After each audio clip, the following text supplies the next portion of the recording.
Long ago, in ancient times, there lived a very poor fisherman named Kalu. He was extremely poor and had many children. He had 9 children and a patient, enduring wife.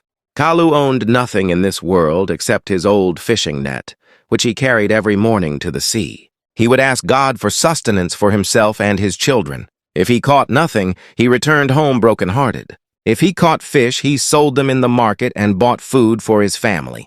He spent everything God provided on his wife and children until nothing remained with him. Whenever his wife asked him why he saved nothing, he replied with a faithful heart, "Tomorrow's provision will come tomorrow by God's will." One day, his wife gave birth to a new baby, making them 10 children. That day was the hardest day of poverty in his life. There was no money or food in the house. His wife cried and said, "Kalu, find something for us to eat. Our children are hungry, and I am weak after childbirth." He replied sadly, "I will go out today with God's blessing. I will cast my net in the name of this newborn child, hoping God makes his arrival a source of goodness and blessing for us." Kalu left his house and headed toward the sea. When he reached the shore, he stood praying and said, "Oh God, make my child's provision easy, not difficult, abundant, not little." He cast his net and waited a long time.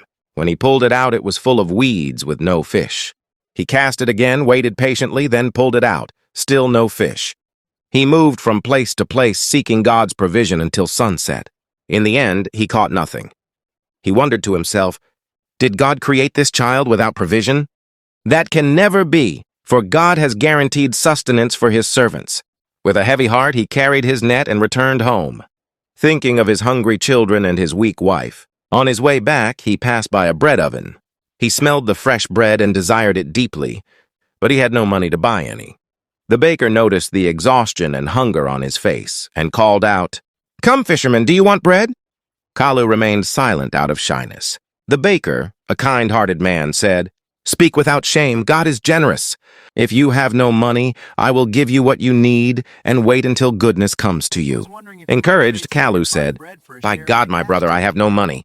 Give me bread for my children and take this net as a pledge." The baker refused and said, "This net is your livelihood. How could I take it?" He gave him enough bread for his family and 10 silver coins, saying, "Buy food for your children. Tomorrow, bring me fish if God provides. If not, return and I will give you bread and more coins." Kalu thanked him and returned home happily. He fed his children and told his wife what happened. She rejoiced and said, "God is truly generous." The next morning, Kalu carried his net and went to the sea.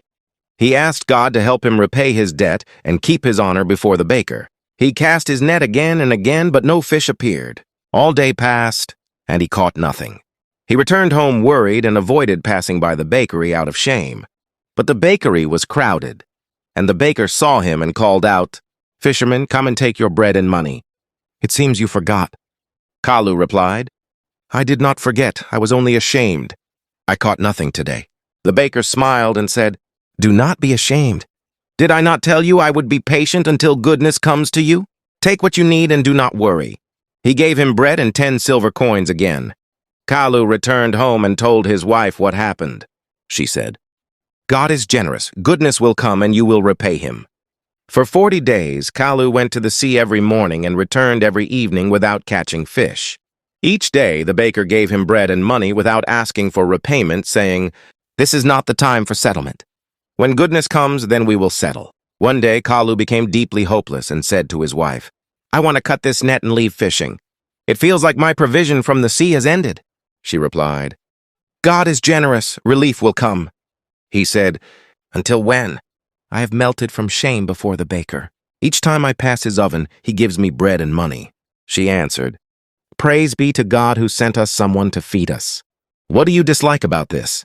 He said, "He has so much money owed to him from me."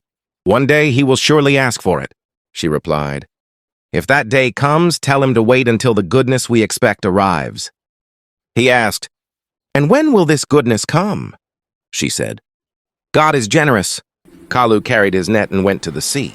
He cast his net and prayed, "O God, provide me even one fish so I may give it to the baker." When he pulled the net, he found a dead donkey with a foul smell.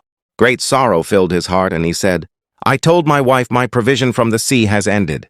Is this dead donkey the goodness she speaks of?" He quickly sought forgiveness and moved to another place away from the stench. He cast his net again and waited for an hour. When he pulled it out, it felt heavy.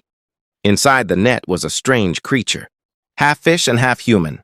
Terrified, Kalu ran screaming, "Mercy! Mercy!" The creature called out, "Oh, fisherman, do not run. I am a human like you, not a spirit. If you free me, you will be rewarded." Kalu asked, "Are you not a spirit?" The creature replied, "No, I am a believer in God and his messenger. I am a guardian of the sea." He continued, "If you free me, I will belong to you. I will bring you pearls, rubies, and jewels every day, in exchange for fruits, apples, grapes, and pomegranates." Kalu agreed and freed him from the net. The guardian of the sea returned shortly with pearls, coral, rubies, and diamonds. Kalu could not believe his eyes. The guardian said, "Come here every sunrise with fruit, and I will exchange it for jewels." Kalu returned to the city joyful and went straight to the baker. He said, "Goodness has arrived by God's grace." He gave the baker half of the jewels. The baker rejoiced greatly and followed him home carrying bread for his family. From that day, their friendship grew stronger. Kalu's wife advised him to keep his secret hidden so rulers and thieves would not harm him. The next day at sunrise, Kalu carried a basket of fruits and went to the promised place. He found the guardian of the sea waiting for him. Kalu gave him the fruits and the guardian dived into the sea. He returned shortly with the basket filled with precious jewels shining in the sunlight. Kalu carried them back to the city and went to the baker, giving him a large share of jewels in repayment and gratitude. The baker was astonished and carried bread to Kalu's house. Kalu's life changed. He bought fine clothes and food for his wife and children. One day he took some jewels to the jewel market to sell them. The chief jeweler became suspicious and accused him of stealing the queen's necklace. Kalu was seized and taken to the king. The jewels were shown to the queen, who declared they were not hers and were far more beautiful. The king rebuked the jewelers and declared Kalu innocent. The king asked Kalu about the source of the jewels. Kalu told him the entire story of the guardian of the sea. The king admired his honesty and loyalty to his wife and offered him protection. The king made Kalu a minister.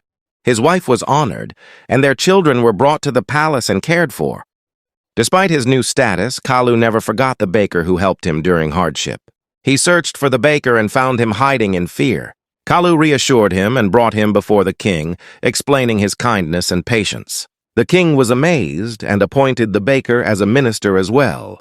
Thus, Kalu the fisherman and his faithful friend lived in prosperity and honor, as an example that patience, faith, and kindness are never lost.